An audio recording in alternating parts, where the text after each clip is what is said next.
Hi అండి. ఇవాళ కూడా ఇంట్లో ఫుడ్ అయితే ప్రిపేర్ చేయలేదండి. ఇలా బయటైతే వర్షం పడేలా ఉంది. వెళ్ళగలమా వెళ్ళలేమో అని చెప్పేసి ఉదయం నుంచి చూస్తూ ఉన్నాను. వర్షం ఎలాగో పడట్లేదు, పడేలాగా లేదులే అని చెప్పి ఇంకా అప్పటికప్పటికి ఫుడ్ ప్రిపేర్ చేసుకుంటే లేట్ అయిపోతుందని చెప్పేసి ఇలా అక్కడ బయటకైతే వెళ్ళిపోయి బిర్యానీ అయితే పార్సల్ చేయించుకుంటున్నానండి. ఉదయాన్నే వాతావరణం కానీ బాగుండుంటే ఇంట్లోనే ప్రిపేర్ చేసుకునేదాన్ని.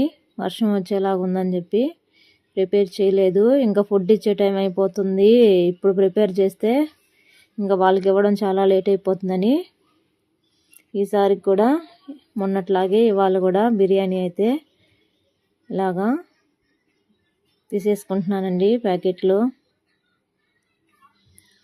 ఏదో ఇంట్లోనే ఉంటే మనసు ఊరుకోవట్లేదు, వెళ్ళి ఇచ్చేసి రావాలి అని అనిపిస్తూ ఉంటుంది. అందుకోసం చెప్పి ఇలా వచ్చానండి, ఇచ్చేసి వెళ్దాం కొంతమందికైనా అని. అలాగా వెళ్ళకుండా ఉంటే మనసుకి కొంచెం అదొక రకంగా అనిపిస్తుంది. ఏంటి ఇవాళ కూడా ఎవరికి ఏమి ఇవ్వలేకపోతున్నాను అని చెప్పి బాధేస్తుంది. అందుకని చెప్పేసి ఎలా అయినా సరే ఇవాళ వెళ్ళాలి అనేసి ఇలా అయితే అన్ని ప్యాకెట్లు అయితే రెడీ చేసుకున్నానండి, తీసేసుకున్నాను. ఇక్కడికి రాగానే పాపము ఆ వానకి ఒక అవ్వ ఇలా గొడుగేసుకొని ఇలా కూర్చో ఉన్నారు పాపము.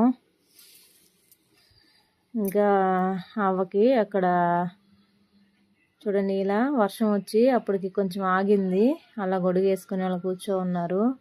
ఇంకా అవ్వకైతే ఒక తీసుకెళ్ళిన బిర్యానీ ఒక ఫుడ్ ప్యాకెట్ అయితే ఇచ్చేసాను. అలాగే కొంచెం అలా నడుచుకుంటూ వస్తూ ఉంటే ఇక్కడ ఇంకొక పెద్ద ఆమె ఇలా కూర్చో ఉన్నారు పాపం.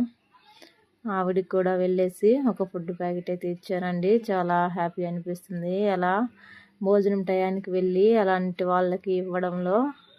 చాలా అంటే చాలా హ్యాపీ అనిపిస్తుంది. చాలా అంటే చాలా దూరం ఇలా నడుచుకుంటూ వస్తున్నానండి. తర్వాత ఇక్కడ ఇద్దరు కనిపించారు.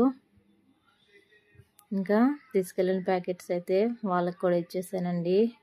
ఏదో మీకు తోచింది ఎవరికైనా సరే అప్పుడప్పుడైనా ఇలా ఏదైనా ఆకలితో ఉన్న వారికి కొంచెం హెల్ప్ చేయండి ప్లీజ్.